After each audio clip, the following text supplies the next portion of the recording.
खनजिथा बर' आं बेदलांमारि अदलागुरि गामिनि पस्ट बदियागुरि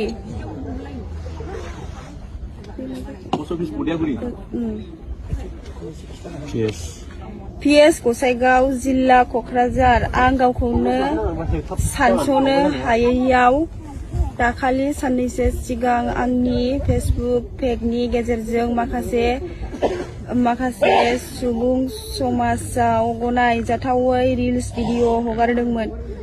बिनि सायावनो आं दिनै उनफिन सानफिन साननानै बर' हारि आरो बर' समाजनि गेजेराव आंनि गाज्रियै भाइरेल भिडिअ हगारनायनि सायाव खर' गंग्रायै निमाहा बिनाय जाबाय। आं दिनै बयनिबो गेजेराव खोथा होयोदि दिनैनिफ्राय आं रिल्स भिडिअ बानायनायखौ बन्द खालामनाय जाबाय। इयुनाव